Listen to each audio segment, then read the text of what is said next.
Hey guys, welcome back to part 2. Today we're going to be doing short hair, and in particular we're actually using a Degu as our study. Thank you to everybody on my Facebook page when I asked for photos to be able to use them instead of having to go to reference places all the time. I was inundated with people willing to let me use their pets. That is why we have such an array that's coming up. We're not just focusing on one dog or one cat or one type of fur. We are covering a massive range. If you're new to my channel and you find this tutorial useful, don't forget to hit that subscribe button. I have nearly 100 of these tutorials coming up, and it will be up on every Fur Friday. So I chose the Degu because actually a lot of short-haired dogs have very similar fur. So although we will be covering dogs later on in the series, I wanted to cover as many animals as I could. I want to make this the most extensive collection of mini tutorials available for you guys.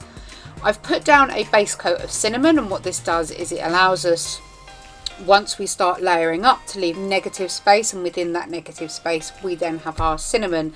It's very similar to the colour that we need. You'll see when the references pop up in a moment.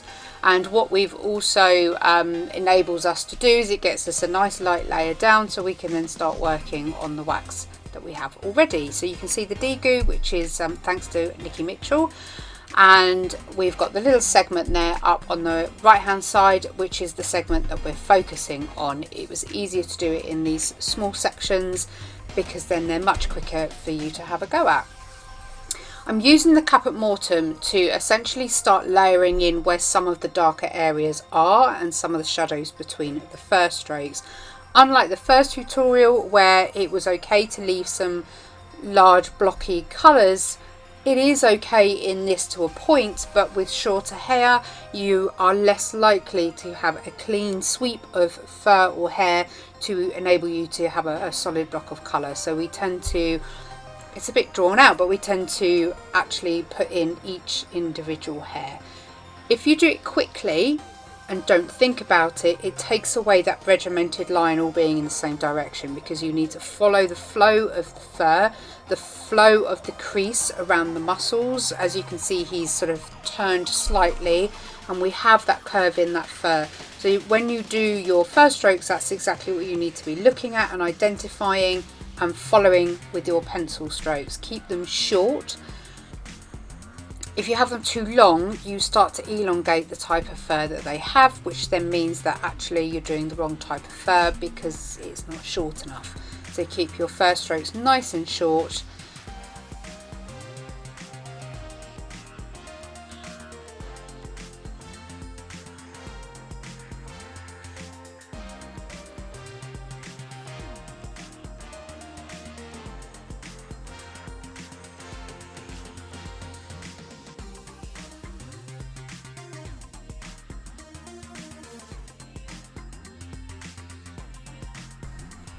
So we've got a good chunk down, we've got a good portion down now, and we're then going to start blending over the top with our cinnamon again. And the reason why we blend over the top, or I blend over the top, as everyone works very differently, is to build up the depth of fur. Even short fur can be very dense, and to build that up I like to blend out the first fur layer to soften all of the strokes, make it much more natural. So as we keep building up the layers, we're still blending between them, which means it feels much thicker and much denser, and it's a really good way of making sure that your fur looks like it has some volume rather than it looking very flat. Each time I try and put a little bit of pressure in where the shadow areas are. That way, as I keep going up in the layers, I keep mapping out where my shadows are so I don't lose them. He doesn't have a huge amount in this particular patch of fur, as it's mainly all the details in the fur that gives it its shadow, rather than, you know, if there was to be a direct shadow falling onto the fur. I'm now using the Van Dyke Brown. The mix of these colours actually worked really well, and yeah, it came out pretty close to the photo, so I was quite pleased with that. Again, on this layer I am continuing the arduous task of doing it quite literally fur by fur. As you can see, I'm identifying where some of the darkest patches are, and the Van Dyke Brown, I'm using that to purposely sketch in some of these darker areas. And when I come over with the next layer, I'm able to do the same again, but the Van Dyke brown I mainly used for the shadows because it's not quite as red. It's the tone is slightly different in the shadow areas compared to the highlights and the rest of it.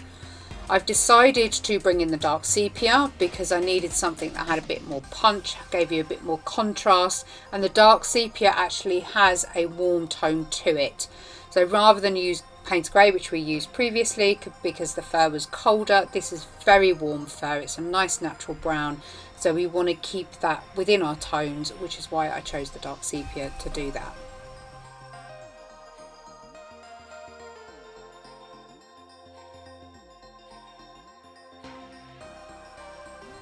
All in all, these little patches of fur don't actually take too long. Some of them take half an hour, some of them just take over an hour, depending on the amount of detail and blending and things that you need to do. The very first cat one I did, I think that all in all took me about 35-40 minutes. So these are really good practice pieces that you can just do in your sketchbook.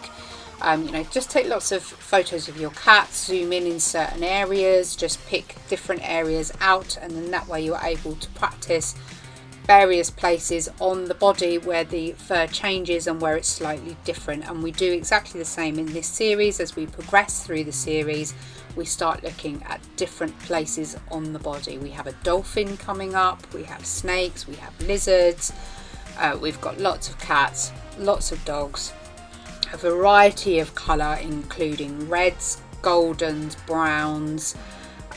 We've even got greys, so it's really worth keeping your eye out for those if you want to practice all your different fur types. As you can see, I'm really starting to patch in the shadow areas now, so again, as I build up the layers, it's not so much of an issue because I won't lose my shadows underneath. It's looking very patchy at the moment because of course we haven't done a lot of blending and we are still only a few layers in, and as mentioned previously, this is some of the issue in the sense that a lot of people will stop here and call it done, but you can see that it's not very thick, it's not very dense, it doesn't feel like you can stroke it and it'll be really soft. So really step back, take a break from what you're doing and just check that you're happy with it. But it is a case of an arduous task of every single individual hair.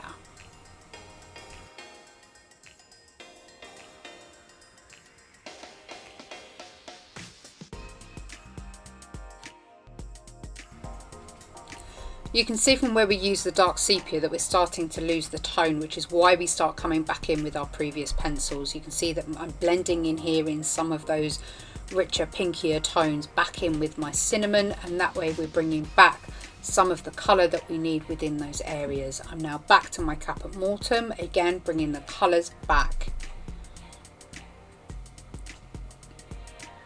Popping in more individual hairs as well, so we're layering on top of what we've already done. Again, that dimension of layering, layering, layering is giving you the depth that you need.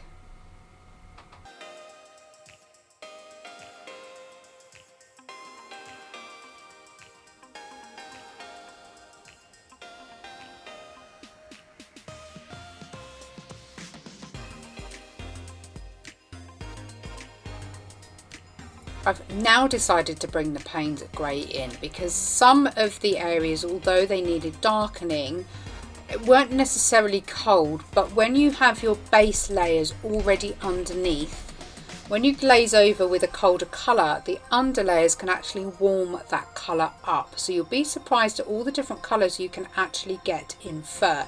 So don't automatically think that you have to stay with warm colours.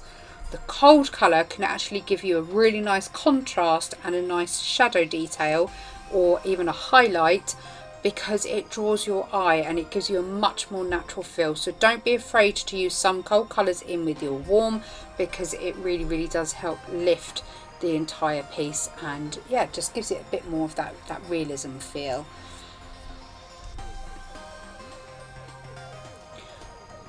I decided on a few places just to grab my ivory because I wanted to blend in a few highlights. Now, although it seems very subtle down the camera, what it's doing is it's blending in some of the fur, so we get it blended a much more, not flatter, but a bit more natural, because you don't see every fur hair in detail, but you know that it's there, and having that little bit of blending indicates underneath that there is that fur underneath, but you can again continue to build up your layers on top of that as well. Again, keeping your strokes short, keeping them directional, making sure that you're following the pattern of the fur, and then that way, yeah, it's short hair's actually pretty simple to do in my opinion, depending on the colour. If you get tri-colours and things like that, which we will be covering, then yeah, it can get a little bit tricky, but overall it's pretty easy to do. So yeah, hopefully you found this helpful. If you have, don't forget to hit that thumbs up, and yeah, I shall see you in the next video.